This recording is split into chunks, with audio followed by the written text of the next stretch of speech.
नमस्कार, मैं अमित और आप देख रहे हैं आंखें न्यूज 24। पटना के सदाकत आश्रम में कांग्रेस नेता कन्हैया कुमार ने प्रेस वार्ता कर बिहार में पार्टी की आगामी राजनीति की जानकारी दी। बिहार में न्याय संवाद की श्रृंखला शुरू करने जा रहे हैं और यह जो न्याय संवाद की श्रृंखला है, इसमें हमारा सबसे पहला विषय जो है वो शिक्षा का सवाल है।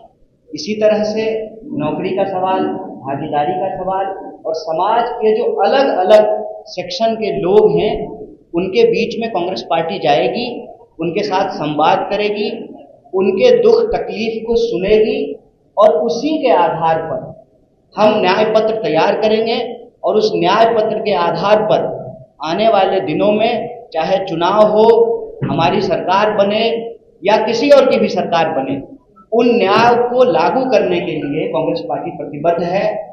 इसी सोच के साथ, इसी संकल्प के साथ आगामी 15 तारीख को नेता प्रतिपक्ष श्री राहुल गांधी जी बिहार आ रहे हैं।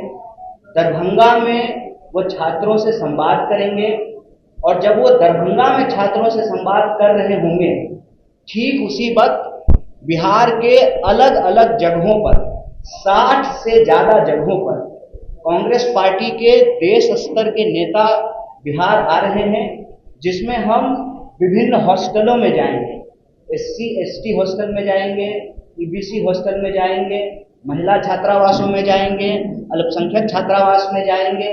साथ ही साथ जहां पर हॉस्टल नहीं है वहां पर टाउन हॉल के अंदर विद्यार्थियों को इकट्ठा करके बिहार के अंदर जो शिक्षा की हालत है उस पर चर्चा करेंगे, संवाद करेंगे और उसी कड़ी में यह प्रेस वार्ता की गई है।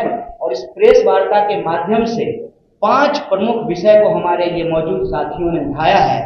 पहला विषय ये है कि लगातार मांग के बाद जो मौजूदा NDA की सरकार है वह इस बात के लिए स्वीकार की कि आगामी समय में जाति जनगणना की जाएगी। सवाल ये है कि जाति जनगणना की मांग हम लोग क्यों कर रहे हैं? सामाजिक न्याय की धरती है बिहार। जाति जनगणना की मांग हम इसलिए कर रहे हैं कि कई दशकों तक सामाजिक न्याय की नीतियों को लागू करने के बावजूद, आरक्षण की नीति को लागू करने के बावजूद आज भी आंकड़े ये कहते हैं कि समाज के अंतिम पायदान का जो व्यक्ति है आज भी उसको न्याय नहीं प्राप्त हो रहा है, जिसके बारे में डिटेल से इन साथियों ने आपके बीच में अपनी बात रखी। तो जो जाति जनगणना है, उस जाति जनगणना का अगला कदम ये है कि यह जो 50% की सीमा है, इस सीमा को समाप्त कर दिया जाए। और ये हम संविधान के तहत कह रहे हैं। संविधान के अनुच्छेद 15(5) में यह प्रावधान किया गया है कि निजी क्षेत्रों में भी भागीदारी और आरक्षण को सुनिश्चित किया जाए। तो पहला मांग ये है कि जाति जनगणना हो और जाति जनगणना वैज्ञानिक तरीके से हो, लिपापोती नहीं हो और सही आंकड़ों के आधार पर 50% की सीमा को समाप्त किया जाए और निजी क्षेत्रों में भी आरक्षण को, भागीदारी को सुनिश्चित किया जाए। दूसरा सवाल ये है कि बिहार में अगर आप शिक्षा व्यवस्था को देखेंगे, शिक्षा की हालत ये है कि 3 साल की डिग्री 3 साल में नहीं मिलती। प्रश्न ये है कि जब पूरे देश में 3 साल की डिग्री 3 साल में मिलती है तो बिहार में 3 साल की डिग्री 5 साल और 7 साल में क्यों मिलता है?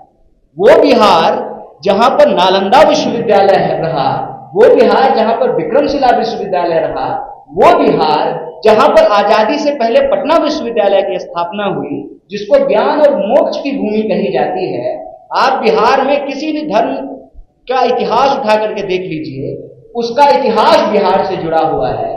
देश का इतिहास बिहार के इतिहास के बिना पूरा नहीं होता है। उसी तरह से बिहार की प्रगति के बिना देश की प्रगति संभव नहीं है। ऐसे में बिहार की प्रगति के लिए, देश की प्रगति के लिए यहाँ की शिक्षा व्यवस्था को बेहतर करना जरूरी है। 3 साल की डिग्री 3 साल में मिले, ये एक बात है। इसके तहत जो मुख्य सवाल ये हैं कि जहाँ शिक्षक नहीं है वहाँ शिक्षक हो, इंफ्रास्ट्रक्चर को बेहतर किया जाए। KG से PG तक सरकार का फैसला है कि SC ST OBC, पिछड़ा, अति पिछड़ा और सभी वर्ग की महिलाओं के लिए KG से PG तक फ्री एजुकेशन है। तो ये अलग अलग कॉलेज में अलग अलग फीस कैसे लिया जाता है, अलग अलग यूनिवर्सिटी में अलग अलग फीस कैसे लिया जाता है, अलग अलग कोर्स के नाम पे अलग अलग फीस कैसे लिया जा रहा है। आप बीएड का फीस उठा करके देख लीजिए, आप बीबीए का फीस उठा करके देख लीजिए, आप मास कॉम का फीस उठा करके देख लीजिए। तो जब सरकार का फैसला है कि सरकारी संस्थानों में केजी से पीजी तक शिक्षा मुफ्त होगी, इसको लागू क्यों नहीं किया जा रहा है? बिहार में प्लेसमेंट सेल को क्यों नहीं लागू किया जा रहा है? बार बार क्यों पेपर लीक हो रहा है? रोजगार का जो सवाल है, 4 लाख 4.5 लाख से ज्यादा पोस्ट खाली है, उन पोस्ट को क्यों नहीं भरा जा रहा है? और कोई परीक्षा, चाहे बीपीएससी की हो, टियर 3 की परीक्षा हो, किसी भी डिपार्टमेंट की परीक्षा हो, उनको जो है नौकरी नहीं मिल रही है और रोजगार देने के बजाय बिहार सरकार लोगों को कर्जदार बना रही है। आप ये देखिए कि 2000 करोड़ से ज्यादा रुपया जो है बिहार के विद्यार्थियों के ऊपर कर्ज है। नौकरी मिलने से पहले, मतलब रोजगार मिलने से पहले एक विद्यार्थी जो है वो कर्जदार बन जा रहा है। तो सरकार से हमारी यही मांग है कि साहब, यह जो डबल इंजन की सरकार है, यह डबल इंजन जो है ना पूरा गुजरात की तरफ घुमा हुआ है। रोजगारों उधरे जा रहा है, नौकरियों उधरे जाएगा, बुलेट ट्रेन भी वहीं बनेगा, सारा डेवलपमेंट वहीं होगा। तो ये डबल इंजन जो है वो बिहार की तरफ क्यों नहीं घूम रहा है, जो रोजगार लेकर के आए? सरकार से यही मांग है कि लाठी नहीं नौकरी दो। और एक बहुत महत्वपूर्ण विषय जो यहाँ साथी ने उठाया कि एससी एसटी सब प्लान का पैसा आप किसी दूसरे चीज पे कैसे खर्च कर सकते हैं? आप जब भी सरकार के किसी नुमाइंदे से पूछेंगे कि यह जो मौजूदा डबल इंजन की सरकार है, इसने क्या किया है, तो मुंह छूटते ही सबसे पहले वो कहेंगे हमने पुल बनाया, हमने सड़कें बनाई। आप पुल बनाए हैं, सड़कें बनाए हैं, हालांकि ये अलग बात है कि यहाँ पे जो है पुल चोरी भी हो जा रहा है।